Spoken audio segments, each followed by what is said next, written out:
section 201. So first of all, it was absolutely fantastic to meet everyone today, and I'm going to quickly run through what we did for running total and how we get to the end of that. Now, the concept behind running total is that we need to take the user input and we need to process that user input to return a running total. And I'm going to make a new file for this, just so we don't overwrite the work which we were doing previously. And the first thing which we're going to do, we're going to copy out some boilerplate code. This time around, we're actually going to make use of some concepts which we might be familiar with already, but haven't really used yet. Now, the first thing to talk about when we look at this sort of a problem, right? So we need to do two parts. I personally like to break this down in the following manner. I like to say we have a backend which we're doing, which is really calculating the running total, and we have a front end which is displaying that prompt and displaying to the user. So in some sense, a breakdown to me runs along the line of interacting with the user and calculating the outputs. At this point, I should mention what we already discussed today, which is that premature optimization is well known to be a horrible thing. It's called yak shaving. But I believe good design is not the same as premature optimization. So with that, what sort of a breakdown can we envisage for this? So we can do the equivalent of declarations in other languages where you have to first declare and then define your functions. Similarly, we will have run user loop, right, as one function. For now, in the beginning, we will build these up. So first we'll do run user loop, which is then we'll check a termination condition, right? And even before that, we need to handle what we actually want to do with that. So let's say running total, and yeah. And the way we're going to call this, now when we said continuously, the first thought which comes to our mind is perhaps a while loop, because we saw last time as well that we can use a while loop to loop until a condition is satisfied. But we're going to see, and we already covered this in section, which is why we'll just see it drop out in a sense. We're going to try and see where and how to put this while loop. Let's get started with the first step. We discussed today the concept of format strings. A format string has f before a string, and the utility of format strings is you can put variables in curly braces, which makes it much more comfortable. So first of all, we would like to take the input. So input, enter a value. Now we know that this is of type string. In fact, we take nothing for granted, and we will print instead. First of all, we need to assign this input to something. Let's call it user input. Okay. Now, what we'd like to check is, or remind ourselves really, is the type of this. Here we're using the concept of composition of functions, which is to say we don't need to store this intermediate output into a separate variable. Let's see how that's working out for us. Oh, my bad, I'm running the other program. So run .py. There we go. It's a string. Now, in the same manner as we compose these two, we are going to use the hard converter, which is the conversion function. We're going to make this an integer on purpose. Okay. There's no real need for this to be an integer, but we'll come to that a little later. Okay. For now, we have a user input. Now, the next step is calling the running total function, but we're not going to touch that right now. instead, so we're going to leave that as a reminder. We'll leave a comment to do. And what we're going to do instead is we're going to call the terminate condition. Now, one reason why we're interested in the terminate condition is because the termination condition depends on the user input, right? The other thing which it depends on is the sort of sentinel value or the stopping criteria.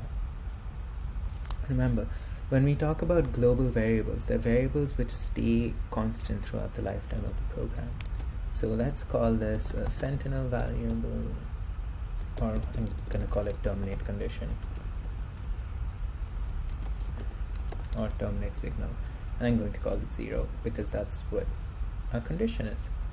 Now that's a global variable, so we don't need to pass that in anywhere. We can use it and expect it to be present inside terminate condition.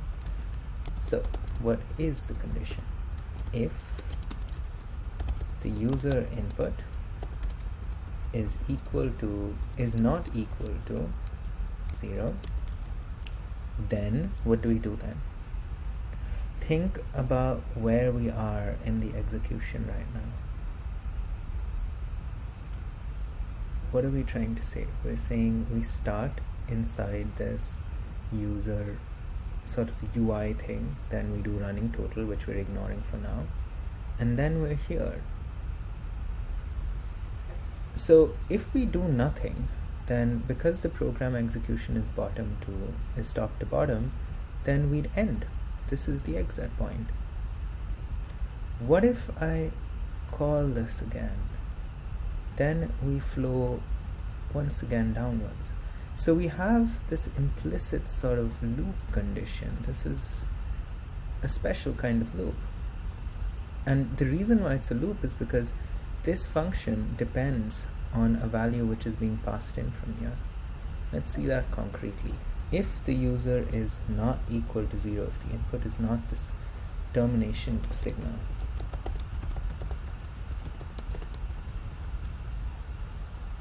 maybe I should stick to one notation. So if it's not the termination signal, then we will call the same function. We will call run user loop, right? Let's see if this works. And now here we're going to add a little debugging. Not that we need it right now, but just to understand that. We've got also to see the format string again. Yeah. So we got user input, need termination signal. Why did I write such a non-variable name? Need termination signal to quit. Just as a nice little reminder, and we can round this out into a more loud, sort of more, just a more friendly program by saying thanks, got termination signal. You know, why not? Yeah. So let's see, is this going to work? Are we at a condition where things are working? Okay, so this is working. Now, the next thing which we are going to do, now that we've done this termination condition, is we're going to handle the running total. In order to handle the running total, we need to go back to the understanding we had when we did debugging and tracing, which is that we're solving this. We take total and we write this as a function of two variables, which is to say, because this is a recursive relation, which is really what we're solving here, right? Now, because we see this was a function of two variables, this is why I always write in terms of f instead of writing dot plus and all of that, because sometimes people, it's easier to remember in this way. I find it easier to remember in this way. So I would look at that and I would say, okay, let's start writing this function. So first we need some output. Running total is run dot Let's just call it run tot.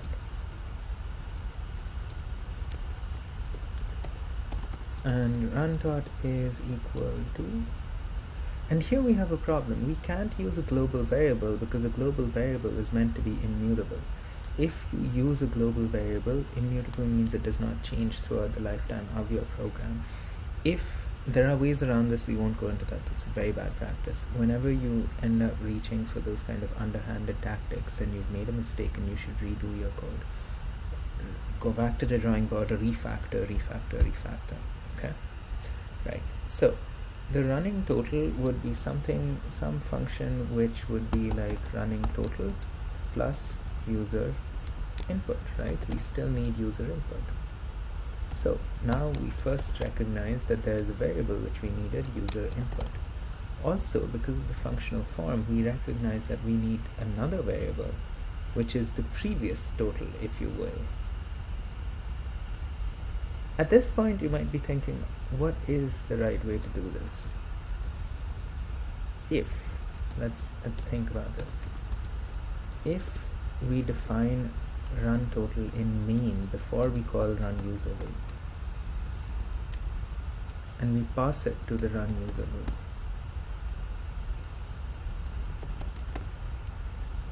then we can further make this statement, which is that we can call running total with user input and run total, right?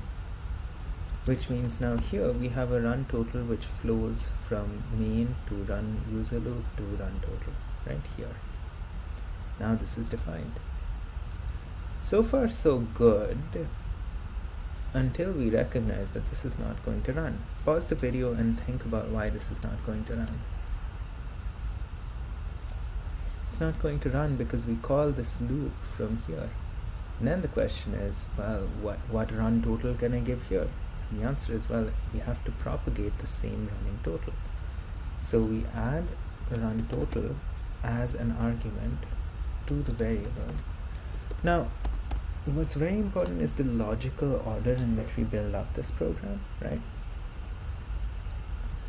And we're taking this input solely to propagate it through the flow of the program, right?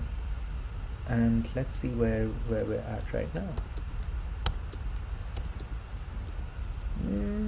Well, so far so good, except the running total doesn't seem to be updating to anything at all. And part of the reason why is because the run total is always 0. It's not being updated. What if I did this? The run total is now going to be updated from here. Or that's the hope. What have we got now? Now we get unsupported operand types for none type and int. But we notice that it ran once. We reached till got 3, need 0 to quit. So we're the second time when we reach this loop. Then we enter a value, and this statement fails. What's going on? Okay. Now, what we need to remember, this stumped us during the section quite a bit as well. Me, for sure. Not sure about everyone else. And always, the basics are what makes life useful.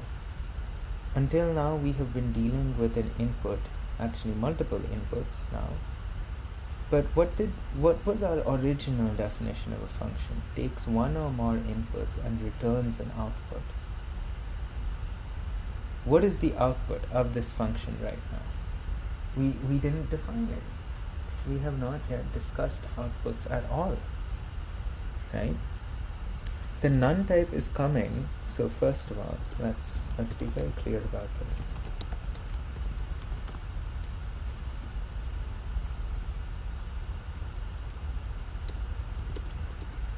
So, the first time it is a class integer, the second time around it has become a class none type. The way around this is to return run total at the end of running total. Now we have closed the loop. Now the flow of the program is complete. What does this flow look like? Let's take a look. Before we see that this actually works, let's take a look at the flow. The flow of running total is that it's equal to 0 in main.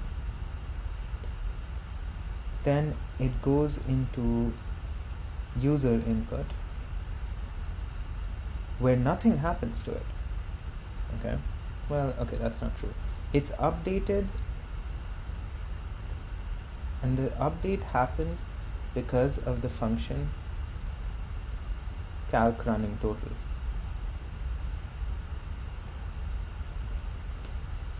Based on this, it now goes into the terminate condition, where it either calls this again or it goes to the end.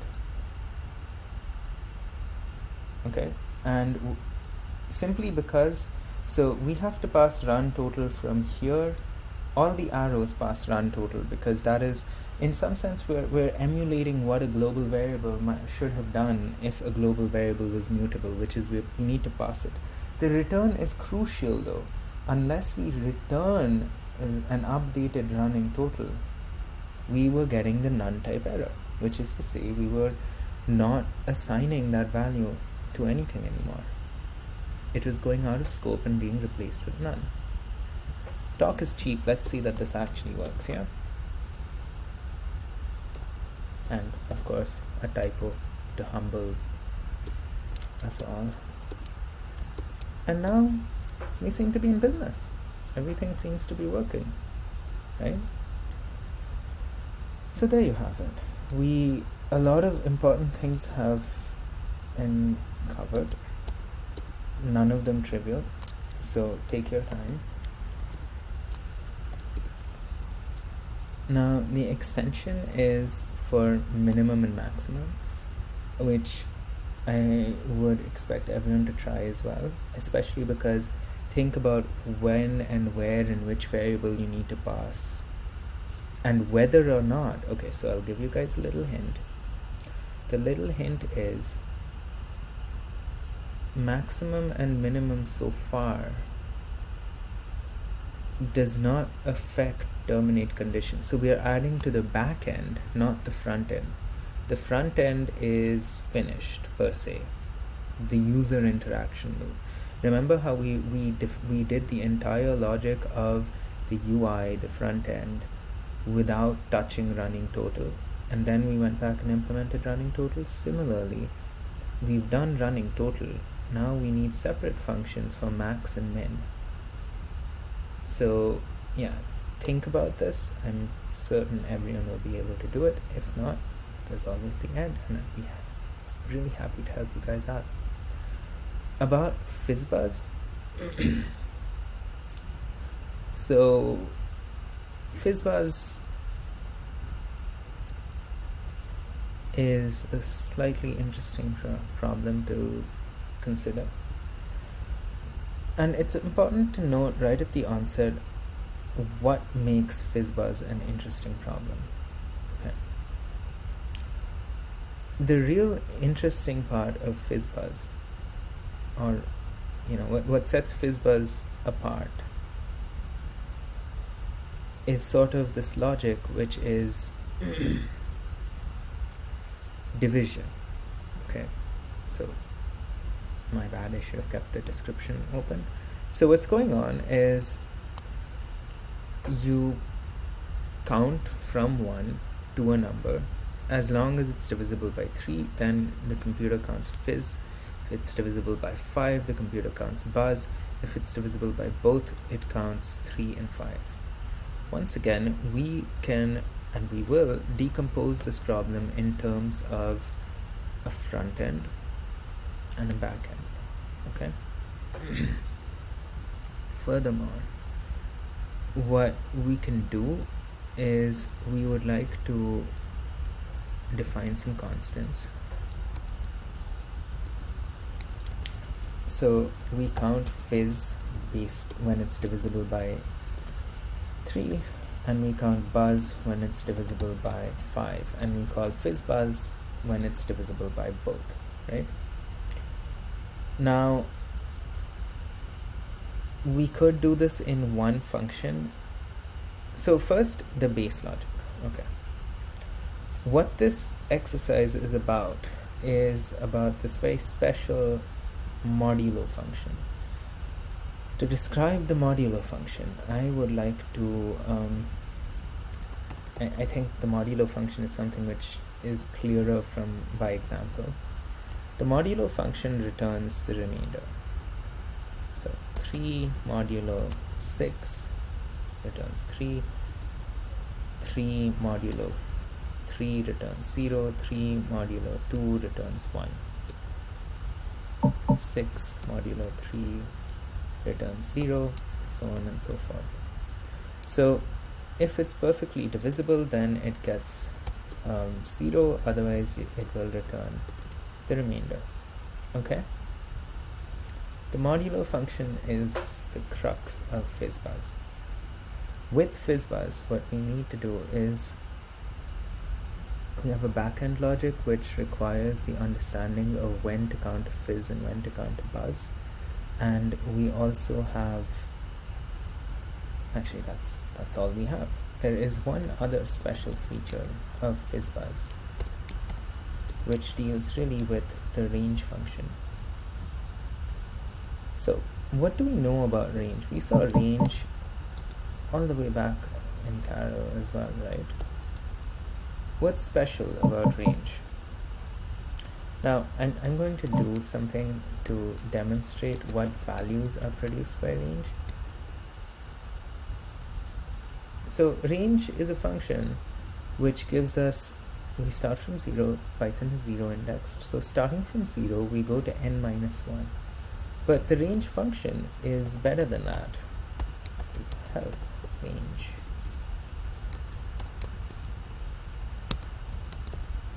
Oh, sorry.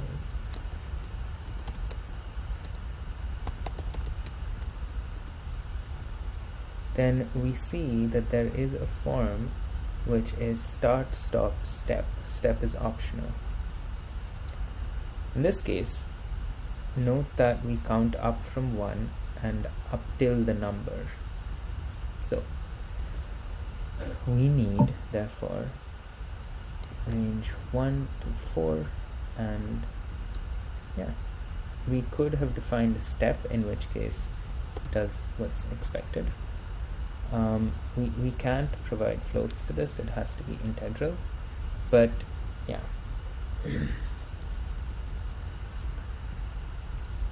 So really we would like to start counting from, so if the user wants to, so including n means if we have n equal to 4, then we do list range starting from 1 and ending at n plus 1, right? Okay. This time around, we want to take user input to get the number, the upper limit, right? So upper bound, or let's call it count until. Using the same logic as before,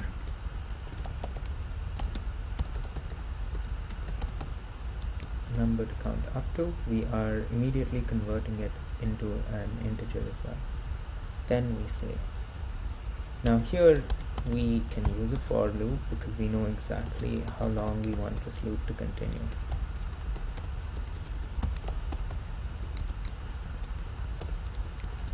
Right? Now, what is the loop logic? Well, we would like some counters.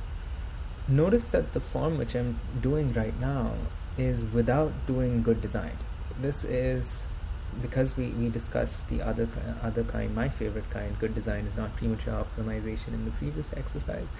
This time we're doing premature optimization as yak shaving, which is to say we're going to put all our logic in main and then refactor it. At the end of the day, they're both going to give us good, solid answers.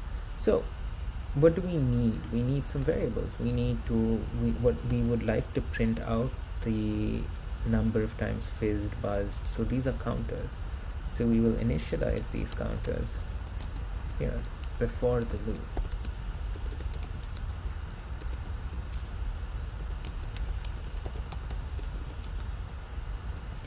Once we have this, then we will use the if, elif, and end. So if, else if, and end. We combine this with our very useful modulo function, and we say if I is fizz, if modulo I is fizz, if it's 0, and so in Python, unlike other languages, it's literal and. Okay, we have to literally type out and buzz. Then what happens then? Then we say, well, we have Fizzbuzz, because now, so this condition means that it's divisible by both 3 and 5. So now Fizzbuzz. When you do summations, then Python allows you to contract your summations, which is a very useful thing. Instead of writing equal to the number itself plus 1, because we're always doing +1, you are allowed to move the plus sign behind the equal to. These two are equivalent. Don't take my word for it, don't take my word for anything. X is equal to 2, x is equal to x plus 1, x is now 3. X is equal to 2 again, x is plus equal to 1, x is also 3. So it is a contraction, one and the same. Else. So Python does not have else. This is a contracted form of else if. So EL, and then they got rid of the SE because apparently that's hard to type. Then we have a choice. We can say, well, let's deal with buzz, okay, because it's alphabetically first. So if buzz num is 0, then we have buzzed, right? So what do? We count n buzz, right? We count n buzz plus equal to 1. We also would like to print Fizzbuzz. Okay, now at this point there's something which I should point out. We need another elif because there are plenty of numbers which are, I mean, it's not always true that if something is not divisible by 3, then it will be divisible by 5. So else is not right now. Okay, it's not the appropriate number. Not the appropriate loop condition. I'm not especially fond of Fizzbuzz, to tell you guys the truth. I find it a bit pedantic, really, to be very honest. But yeah, I mean, it's a surprisingly popular question in interviews, apparently, sadly. I don't know why. But yeah, I mean, this is Fizzbuzz.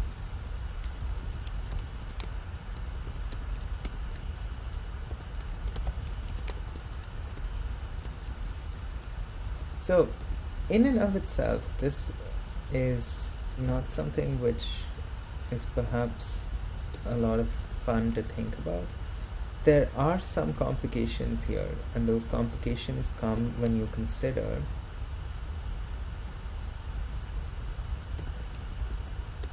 decoupling the logic. So good design saves this a lot. If we were practicing good design instead of working on getting a minimum viable product, a first working product, which is what we've done now, then we'd have a lot more fun, in my opinion. Like the previous one, which was, yeah, it's a fun project. So let's see if our Fizzbuzz is gonna do what we expect it to do. No, we got it wrong. We have 0 fizz, 0 buzzed, and 4 Fizzbuzzes. We are very, very, very badly off. And that is not surprising considering the fact that I'm checking buzz num, which is always true. This is always true. Now we should have somewhat better luck. Let's see. Let's find out. 17. We are right about the number of fizzes, and we're wrong about the number of buzzers.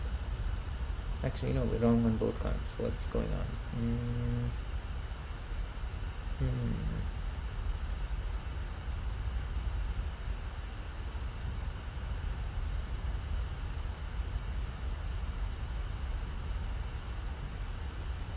Yes. So we're not finishing this one. This is typos, reference. Programming while tired is an interesting prospect, really. And yes, there we have it. Fizzbuzz as a challenge, which I really would love to see everyone work on, because I feel like we're ready now. I would love to see this broken down into a front-end, back-end logic.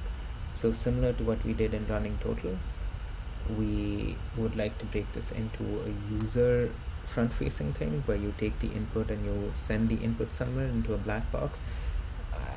Maybe, I know we're almost at the top of the hour, at the top of the half hour, because I don't want to keep the recorded lectures too long. One thing to consider is why we want to break it down into front-end and back-end. And the reason is simply the internet. Your front-end code should be able to work with the user while farming out your back-end code to maybe a high-performance computing cluster, maybe just some other computer halfway across the world in Antarctica. So that's really why this separation of concerns is an important goal, and I would love to see everyone work through Fizzbuzz with a modern breakdown, right? So with a breakdown using interact and calculate, and just keep in mind the definition of a function and the definitions, and you'll be great. You guys are doing fantastically well. I'm having a blast, and it's really fantastic.